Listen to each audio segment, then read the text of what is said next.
The End of Oz by Danielle Page. Chapter 1. The first time I flew, it was under very different circumstances. That time, my trailer had been picked up by a tornado from Flat Hill, Kansas, and dropped in the middle of Oz.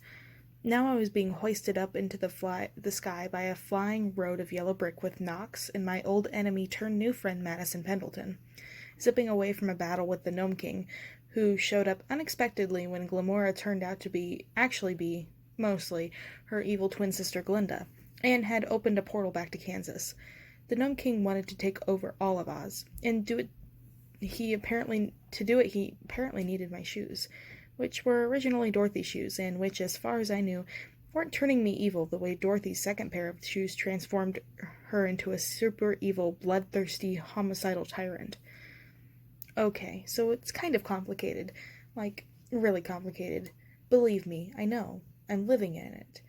And right now, Knox, Madison, and I were being carried to who knows where by the road of yellow brick, which apparently is sort of sentient. Below us, the fields and villages of Oz were moonlit patchwork quilts of silvery green and gold. In the far distance, I could see the snow-capped peaks of the traveling mountains, and beyond that, I could almost glimpse the sandy dunes of the deadly desert. The air was cool, and we were moving fast, but I didn't feel cold, just tired and hungry, and worried about what we'd left behind. Mombi's death, the chaos after Ozma's coronation, the Gnome King, and Glinda. Mombi was gone, and for all intents and purposes, she had been Knox's mother, and he was acting like it hadn't happened at all.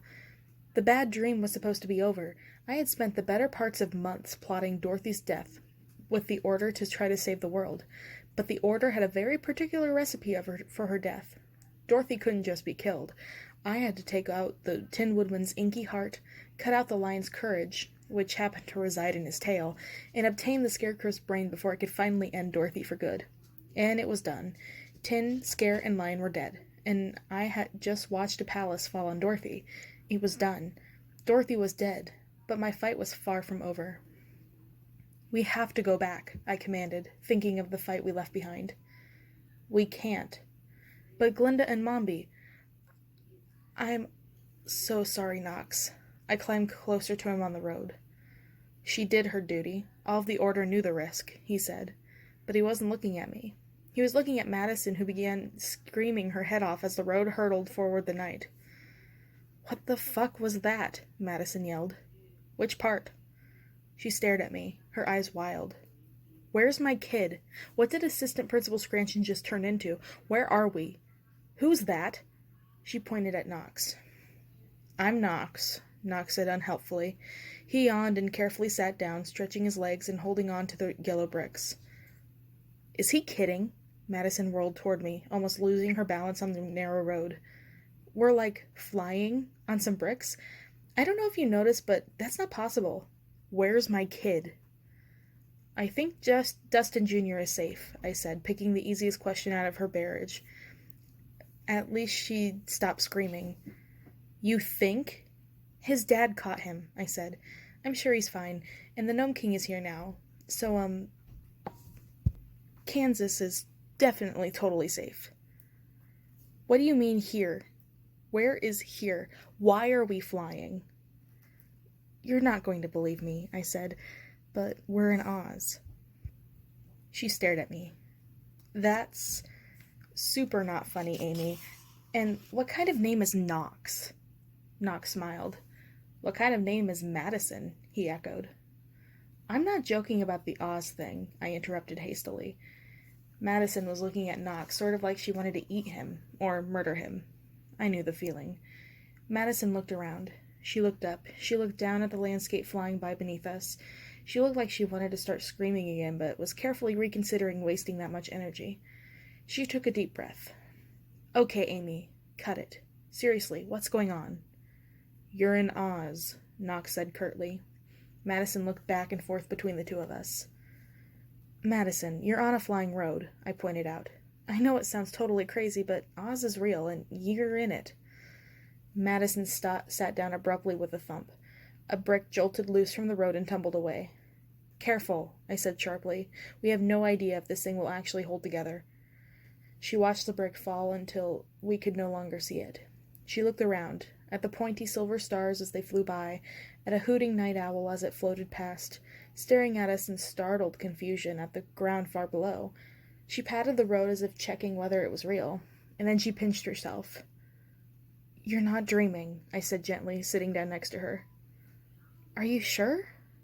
"Yeah, I felt like this the first time I came here, too.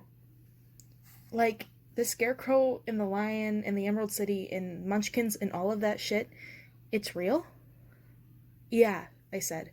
"The Scarecrow and the Lion are dead, though." She blinked. "Dorothy? Toto?" "Dorothy is definitely real," Knox said darkly. "Way too real, if you ask me." "Toto's actually dead, too," I clarified. "He turned into this giant super evil monster Toto, and I killed him. And then for a while there were these, zombie Toto reproductions, but I trailed off, catching sight of the expression on Mad's face. Anyway, I don't think we have to worry about them anymore." "Your research project," Madison said abruptly. "Your whole thing with the archive at the high school, you were serious? You thought all that stuff was real?" She looked down at the countryside flying by below us and swallowed hard. "When you disappeared after the tornado," she said slowly, "you were here?" "Yeah," I said. "I had just as much trouble believing it as it was real at first, too. I mean, it sounds ridiculous. A tornado picked up my mom's trailer and dumped me here." I thought suddenly of Star, my mom's beloved pet rat. Like a lot of other people and things I cared about, she hadn't made it. But she'd been the only thing that kept me going through the early days in Oz.